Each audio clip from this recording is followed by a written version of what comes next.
C'est le moment de faire un beau roman tous ensemble, le délire collectif de cette fin d'émission.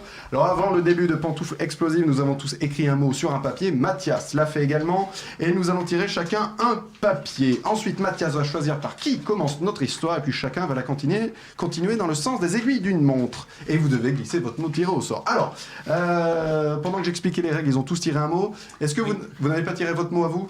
Non, c'est bon. Non, c'est bon. Je vais vous demander vos mots. Mathias, tu as tiré quoi ? Traître.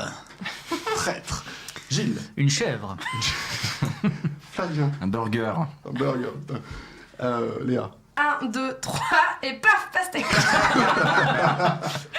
Moi j'ai tiré une étoile filante.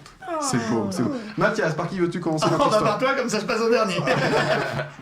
C'est pas toujours facile de finir. Non, mais écoute, on va essayer. C'est-à-dire que tu dois faire une belle conclusion à notre histoire. Alors, On a qu'un passage c'est chacun un ou ça passage. tourne C'est un passage. Un passage, d'accord. Alors c'est l'histoire de Robert, parce qu'on prend toujours Robert dans cette émission, qui est dehors et, dans le parc du Luxembourg.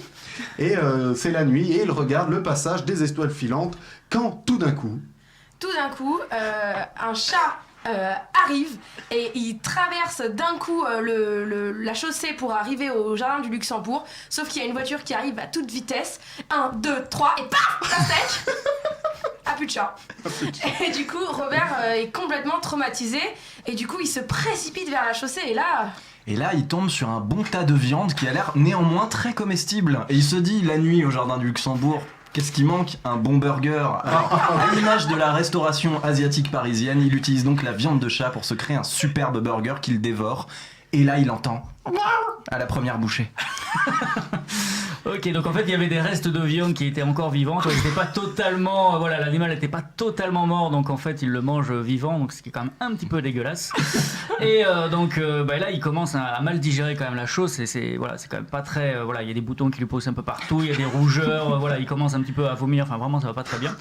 Et là il repense un petit peu à une visite chez le médecin qui lui avait dit attention vous êtes allergique aux chèvres. Et en fait il se trouve que parmi les restes de chat il y avait aussi de la viande de chèvre. Et donc là il se dit merde, faut absolument que je trouve l'antidote pour m'en sortir. Et donc là, il se dit, il faut absolument que je prenne... Eh bien que je prenne mon courage à deux mains. Mon courage à deux mains pour essayer de me sortir de ce faux pas. Et c'est à ce moment-là que, après avoir ingéré de la viande de chat, cette viande de chat et cette viande de chèvre, il commence à avoir des griffes qui poussent, des poils un petit peu partout. Et tel le loup-garou de Londres commence à se transformer en énorme chat avec une queue de chèvre, ça on ne sait pas pourquoi. Et c'est à ce moment-là que débarque toute l'équipe de Guépard à quatre pattes dans le jardin du Luxembourg, en miaulant, en feulant, en lui disant mais qu'est-ce que t'as bouffé, sale traître? ouais, c'était un beau roman, c'était une belle histoire.